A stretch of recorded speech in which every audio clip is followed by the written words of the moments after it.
to Studio 5. It's been said that a good relationship consists of two people who make each other better. So from breaking bad habits to changing behavior, how can you genuinely be a supportive spouse without offending your better half? That's a tough one. Studio 5 relationship coach Matt Townsend has 4 keys to motivating your spouse without crossing the line. And you say this is a common problem that trips couples up.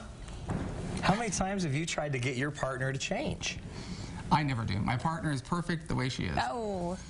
Wow. Yeah, Gold star. Yeah, you like that? That was Of course, perfect. she spends all her time trying to change me. She There's calls the me problem. like twice a week. Yeah, Matt, you still got to change I'm him. sick of it. See, but what does it mean? So if I want to motivate you to do something, what would that mean? What am I implying? That I'm broken and that you want to fix me. Yeah. I see something that you don't. Yeah. Like your muffin top. Hypothetically. Not you. You're not talking about baked goods here, are you? No, I'm not. I'm talking about, but maybe I need to get in better shape. Maybe I need to not have a sickness that makes me hack regularly. Which is happening at the moment. Apparently. So I'm trying to hold it all in right now. But it's the idea is that I know you need to change. So how do I get you to do something either you don't want to, you don't know how to, you don't think you need to? That's what we're talking about. Well, so Darren opened up this discussion with that common belief that a good relationship is made up of 2 people that try to better each other. Do you believe that? Yes. Is that true? Yes? Yes. Okay. Once you're all yearning and done with all the yearning, excitement where your partner's perfect no matter what they do, once that's gone, which is about 2 to 3 years into a marriage, then we start trying to improve each other. The problem with it is we've got to do it without killing our ability to do it long term. So we want to help someone, motivate them, help them, but do it in a way that we can still do it again tomorrow, do it again the next day, because you can burn out your chances of ever doing this, right?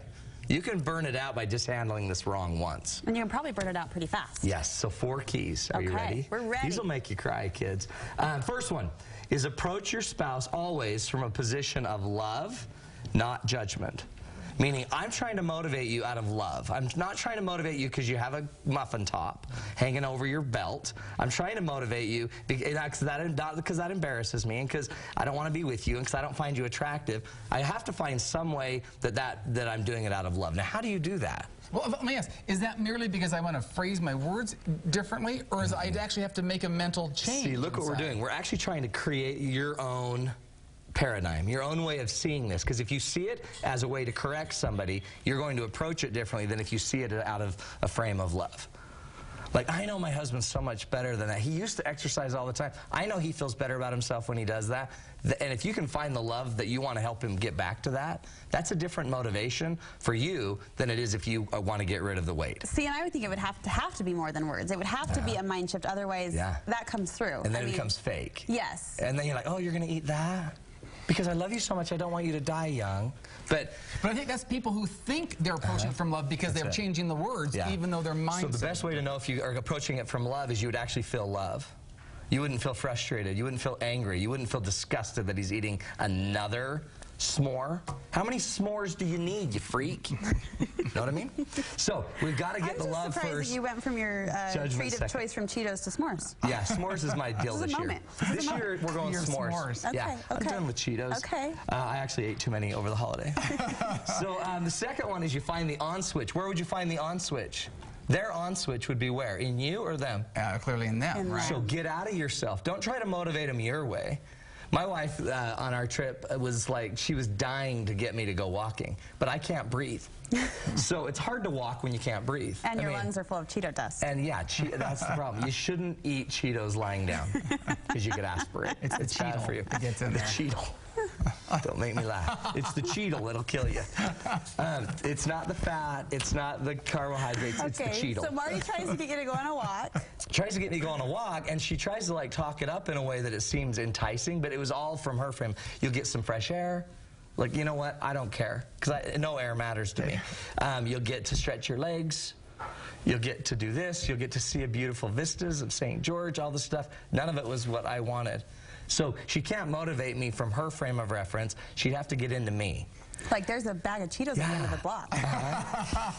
There's Cheetos and Twinkies, or wouldn't it just feel good to just be out of that house, out of the condo, and just be out? That might be a bit more appealing to me. So you've got to reframe it in their appeal. Which means you have to be into them enough to know how they like it. They all have a history. They have reasons why they don't do it. So the more you understand their reasons, you'll get in and you'll find the switch for them. The switch is in them, which tells us they're the one responsible to make this change, not you.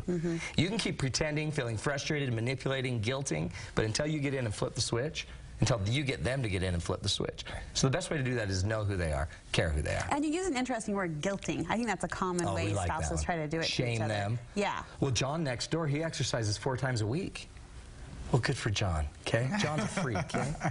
John's also an adulterer. Do we want to talk about that? Anyway, we don't want that was all hypothetical, because I have no one on my street named John. Okay? I hope not. But I love the key word you said, is you can't reach in and flip the switch on. It clearly has to be something that person has to do themselves. So look how cool that is. We're saying that you're in charge. You're the actor of your life. I'm not. I'm not pulling the strings. You are. So I got to get into you. Okay. Third rule: let your actions do the talking, not your words. Okay. The term I use, it's a technical term. It's basically shut your cake hole. Shut your cake hole. Quit talking about it. Can I say that on KSL? I am sick. I have like walking pneumonia, so I may not have thought that one through. Did you take some NyQuil before? I did actually, and it's really working great. But you shut your mouth, because your words don't work for me, especially if you're dealing with men. To keep shaming a man by talking about how inept he is at something, it's not going to work. So shut your caker. I mean that with the most sincerity. But if you're quiet and instead use your actions, use your life, use your action, model it, model what you want. Go model the better life. Go model what healthy looks like. Show me it makes you happy. Show me it makes you pleasant. Show me it makes you interesting. Show me it makes you compassionate. You show me all of that, then I'll be interested in losing weight or going to get healthy. Don't just tell me it's great and be mad when I don't do it. Don't let your happiness come from what I'm doing. You go model healthiness. You model the behavior. Then you're creating an enticing thing for me to follow. And amazingly enough, under that Cakehole comment was a really profound thought. It always is. Job. It always is. Once the meds wear down. So say you've gotten them. They're thrown the switch. You're supportive of that. What do you do then after that when they start making changes? Notice success. Even if the success was they got off the couch and moved to the kitchen, point out progress. We're looking for progress, not pain. If you keep pointing out what doesn't work, what doesn't look good, what you don't like, you only create more pain. I've never seen anything change by knowing how bad it is. So every time you focus on what's not working, how you still got the muffin top, how you still didn't exercise, you only exercised 10 minutes today.